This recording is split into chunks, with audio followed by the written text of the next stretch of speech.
Hi everyone, welcome to Cars and Drives. ഇന്ന് cars and drives ചാനലിലെ സാധാരണ കണ്ടന്റിൽ നിന്ന് കുറച്ച് ഡിഫറെൻ്റ് ആയിട്ടുള്ള കണ്ടന്റാണ് നമ്മൾ ഉദ്ദേശിക്കുന്നത്. സാധാരണ ഇതുവരെ കാർ അല്ലെങ്കിൽ ട്രാവൽ റിലേറ്റഡ് കാര്യങ്ങൾ മാത്രമാണ് ഞാൻ ചെയ്തിരുന്നത്. അതിൽ നിന്ന് കുറച്ച് ഡിഫറെൻ്റ് ആയിട്ട് ഇന്ന് എൻ്റെ ഒരു യൂഷ്വൽ സാറ്റർഡേ ഫുള്ളായിട്ടാണ് ഞാൻ കാണിക്കാൻ ഉദ്ദേശിക്കുന്നത്. ഇതിൻ്റെ അകത്ത് ഒബ്വിയസ്ലി കാർ റിലേറ്റഡ് കണ്ടന്റ് തന്നെയാണ് കൂടുതലായിട്ടുള്ളത്. പക്ഷെ അത് കൂടാതെ ജസ്റ്റ് രാവിലെ എഴുന്നേൽക്കുമ്പോൾ തൊട്ട് രാത്രി ഉറങ്ങാൻ പോകുന്നത് വരെയുള്ള ഒരു ഫുൾ ആക്ടിവിറ്റീസിൻ്റെ ഒരു ഓവർവ്യൂ ആണ് ഞാൻ ഉദ്ദേശിക്കുന്നത്. എല്ലാ കാര്യങ്ങളൊന്നുമില്ല, ജസ്റ്റ് ഒരു മെയിൻ സാധനങ്ങളൊക്കെ ഒന്ന് ടച്ചപ്പ് ചെയ്ത് ഒരു കൊളാഷ് പോലെ സ്പീഡിൽ പോകുന്ന ഒരു വീഡിയോ ആണ് ഞാൻ ഉദ്ദേശിക്കുന്നത്. ഇതുവഴി ഒരു വ്ളോഗറായി മാറാനുള്ള ശ്രമമൊന്നുമല്ല, വ്ളോഗിങ് ചെയ്യാനുള്ള കഴിവൊന്നും എനിക്കില്ല, അതല്ല ഞാൻ ഉദ്ദേശിക്കുന്നത്. ജസ്റ്റ് ഒരു ഫുൾ ഡേ കാണിക്കുക, അതിൻ്റെ കൂടെ തന്നെ കാർ റിലേറ്റഡ് കണ്ടന്റ് കൂടുതലായിട്ട് കാണിക്കുക. അപ്പം നമുക്ക് ജർമ്മനിയിലെ എൻ്റെ ഒരു സാറ്റർഡേ കണ്ടു നോക്കാം.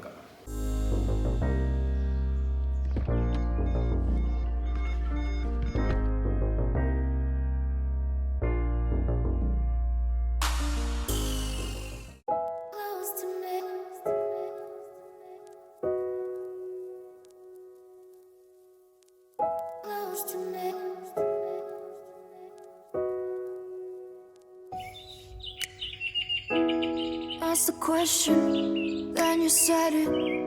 Always saying things you're regretting.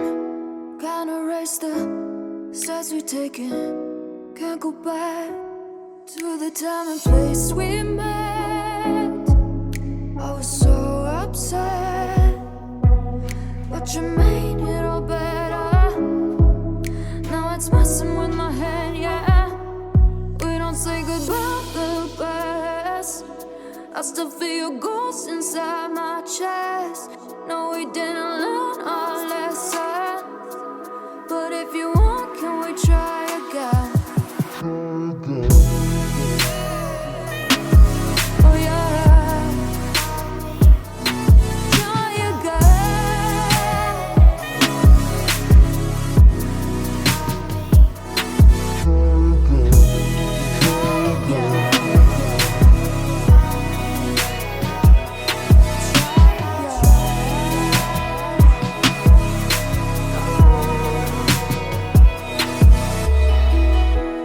Push the pedal to the pavement. I was dreaming that we'd make it. In the rear view, our reflection is a stranger to the time and place we met. I was so upset, but you made it all better. Now it's messing with my head, yeah.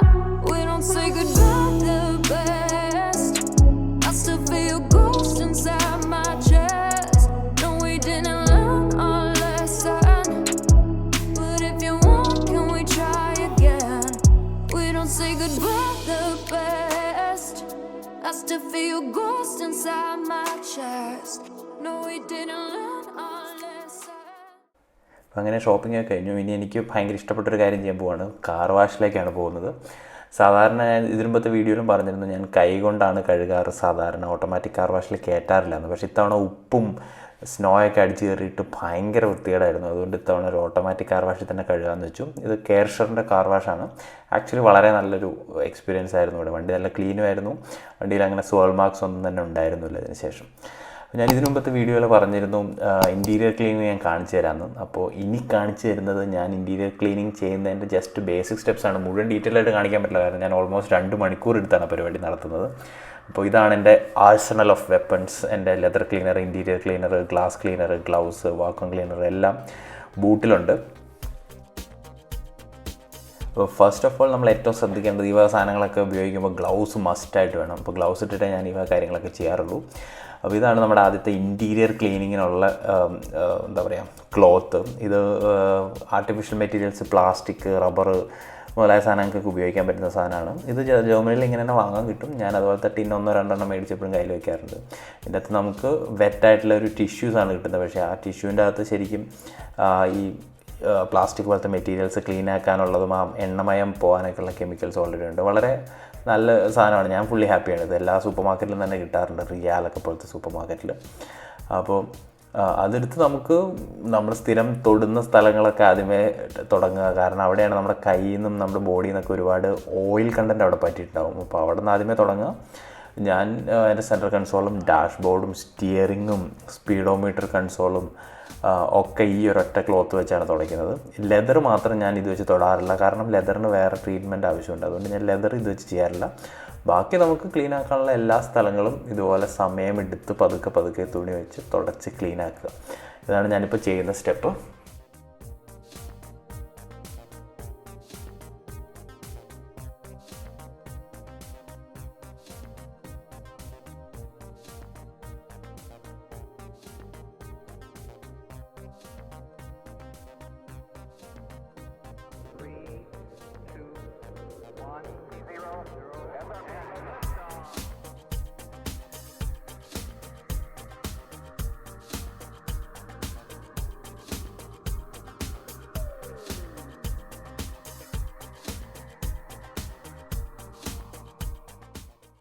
Just ഒന്ന് ഓടിച്ചിട്ട് കാണിക്കുന്നതാണ് കേട്ടോ. ഒരു കൈ കൊണ്ട് ഇതെല്ലാം ചെയ്യാൻ പാടായതുകൊണ്ട് proper cleaning ഞാൻ ക്യാമറ മാറ്റി വെച്ചിട്ടാണ് ചെയ്യുന്നത്. അടുത്ത മെയിൻ സ്റ്റെപ്പ് എന്ന് പറയുന്നത് ലെതർ ക്ലീനിങ് ആണ്. അപ്പോൾ അതിന് വേണ്ടിയിട്ട് ലെതർ ക്ലീനിങ്ങിന് വേണ്ടിയിട്ടുള്ള സ്പെഷ്യൽ സാധനം ഇതുപോലെ തന്നെ വാങ്ങാൻ കിട്ടും. ഇതും സിമിലർ ആയിട്ടുള്ള ക്ലോത്താണ്, പക്ഷേ ഇത് ലെതറിന് വേണ്ടിയിട്ടുള്ള മെറ്റീരിയൽസാണ് അതിൻ്റെ അകത്ത് ഉപയോഗിച്ചിരിക്കുന്നത്. ലെതർ എന്ന് പറഞ്ഞാൽ ആക്ച്വൽ സ്കിന്നാണ്. അപ്പോൾ ആ സ്കിൻ എന്തൊക്കെ പ്രോസസ്സ് ചെയ്തതാണെങ്കിലും അതിന് ഒരുപാട് പ്രശ്നങ്ങൾ വരാൻ ചാൻസ് ഉണ്ട്. നമ്മുടെ സ്കിന്നിന് മോയ്സ്ചറൈസർ വേണ്ടതുപോലെ തന്നെ ഈ ലെതറിനും മോയ്സ്ചറൈസറും ഒക്കെ വരാൻ വേണ്ടതാണ്. അല്ലെങ്കിൽ അത് ഡ്രൈ ആയി ഇങ്ങനെ ക്രാക്സ് ഒക്കെ വരാൻ ചാൻസ് ഉണ്ട്. അതുകൊണ്ട് ആഴ്ചയിലൊരിക്കലോ 2 ആഴ്ച കൂടുമ്പോഴൊക്കെ ഇതുപോലത്തെ ഒരു ഇത് വെച്ച് തുടയ്ക്കുന്നത് അതിനകത്തുള്ള വേസ്റ്റ് പോകാനും നല്ലതാണ്. അതുകൂടാതെ തന്നെ ഒരു ട്രീറ്റ്മെൻറ്റുമാണ് ലെതറിന്. നമ്മൾ പ്രത്യേകിച്ച് ഇരിക്കുന്ന സ്ഥലങ്ങളിൽ ജീൻസൊക്കെ ഉരഞ്ഞ് അവിടെ ജീൻസിൻ്റെ ആ ഡൈ ശരിക്കും ഇതിൻ്റെ അകത്ത് പറ്റിയിട്ടുണ്ട്. നമുക്കൊരു നീല നിറം ഈ ജീൻസ് വരയുന്ന സ്ഥലങ്ങളിൽ കാണാൻ പറ്റും. പിന്നെ നമ്മുടെ തല കൊള്ളുന്ന സ്ഥലത്ത് എണ്ണമയം ഉണ്ടാകും. അപ്പോൾ അതെല്ലാം തുടയ്ക്കാൻ വേണ്ടിയിട്ട് ഇതുപോലത്തെ ലെതർ ക്ലീനർ തന്നെ ഉപയോഗിക്കണം. വേറെ മെറ്റീരിയൽസൊക്കെ വെച്ച് ക്ലീൻ ചെയ്ത് കഴിഞ്ഞാൽ ലെതർ പോകാൻ ചാൻസ് ഉണ്ട്. അതുകൊണ്ട് ലെതർ നമ്മൾ എക്സ്പെൻസീവ് ആയിട്ടുള്ളൊരു സാധനം ലെതർ മേടിച്ചിരിക്കുന്നതാണ്. അത് ടേക്ക് കെയർ ചെയ്യാനുള്ള ഉത്തരവാദിത്വം നമുക്കുണ്ട്. അടുത്ത സ്റ്റെപ്പ് ഇൻറ്റീരിയർ വാക്വം ക്ലീൻ ചെയ്യുന്നതാണ്. ഇതെൻ്റെ ട്രസ്റ്റഡ് വാക്വം ക്ലീനറാണ്. ഇത് ബാറ്ററി ഓപ്പറേറ്റഡ് അല്ല, 12 വോൾട്ട് സോക്കറ്റിൽ കുത്തുന്നതാണ്. അതുകൊണ്ട് തന്നെ ബാറ്ററി ചാർജ് ചെയ്യാൻ മറന്നു പോകും, അങ്ങനെ പ്രശ്നങ്ങളൊന്നും എനിക്ക് വരാറില്ല. ഇത് ജസ്റ്റ് ഇവിടെ കുത്തി കഴിഞ്ഞാൽ വർക്ക് ചെയ്യും. എൻജിൻ സ്റ്റാർട്ടാക്കി ഇടണമെന്ന് മാത്രം, ബാറ്ററി ഡ്രെയിൻ ആയി പോകാതിരിക്കാൻ വേണ്ടി. അപ്പോൾ അത് വെച്ച് ക്ലീനിങ് തുടങ്ങുകയാണ് ഇനി.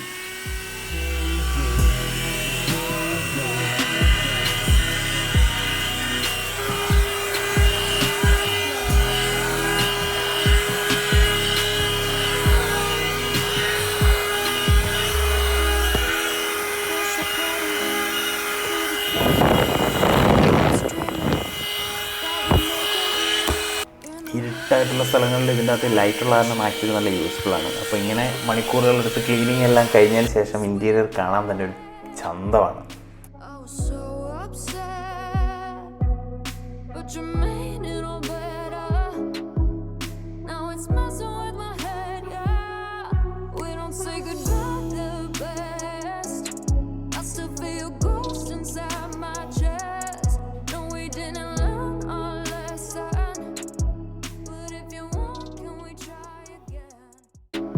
അങ്ങനെ പണിയൊക്കെ എടുത്ത് ഇനി എനിക്ക് കുറച്ച് മീ ടൈമാണ്. ഞാൻ കഴിഞ്ഞ 1-2 വർഷമായിട്ട് കുറച്ച് പേഴ്സണൽ ഫിനാൻസ് അല്ലെങ്കിൽ കുറച്ച് റീഡിങ് അല്ലെങ്കിൽ പേഴ്സണാലിറ്റി ഡെവലപ്മെൻറ്റ് കാര്യങ്ങളൊക്കെ ശ്രദ്ധിക്കാറുണ്ട്. അപ്പോൾ അതിന് വേണ്ടിയിട്ട് കുറച്ച് സമയം ഞാൻ ലാപ്ടോപ്പിന് മുമ്പിൽ ചിലവഴിക്കും. കുറച്ച് അനാലിസിസ്, മാർക്കറ്റ് അനാലിസിസ് കാര്യങ്ങളൊക്കെ ആയിട്ട്.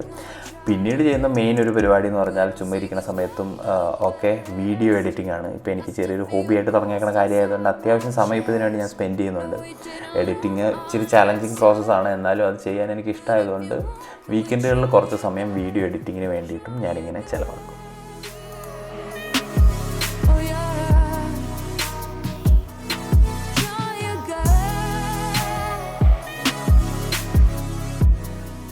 പുറത്ത് അച്ചായിട്ട് പോയി നോക്കി കഴിഞ്ഞപ്പോഴാണ് ഒരു പരുന്തൊരു പക്ഷീനെ അവിടെ ഹണ്ട് ചെയ്ത് വീഴ്ത്തിരിക്കുകയാണ്. അതിൻ്റെ പാർട്ട്ണർ ഇങ്ങനെ ചുറ്റും പുറം നടക്കുന്നു, ഒച്ചപ്പാടും ബോളും ഉണ്ടാക്കുന്നു. പക്ഷേ അതിനൊന്നും ചെയ്യാൻ പറ്റുന്നില്ല. ഞാൻ അതിൻ്റെ അകത്ത് ഇടപെടാതെ വിട്ടു. കാരണം പ്രകൃതിയുടെ ഒരു റൂളാണ്, പരുന്തിനും ജീവിക്കണം എന്നുള്ളൊരു കൺസിഡറേഷനിൽ ഞാനായിട്ട് അതിൻ്റെ അകത്ത് ഇടപെടാൻ പോയില്ല. അതുകൊണ്ട് ആ കിളികൾ അതിൻ്റെ കാര്യങ്ങൾ നോക്കി അങ്ങനെ ഇരിക്കുന്നു. ഞാൻ കുറച്ച് നേരം റെക്കോർഡ് ചെയ്തിട്ട് കണ്ടു നിൽക്കാൻ അത്ര സുഖമില്ലാത്ത പരിപാടി ആയതുകൊണ്ട് ഞാനത് നിർത്തി.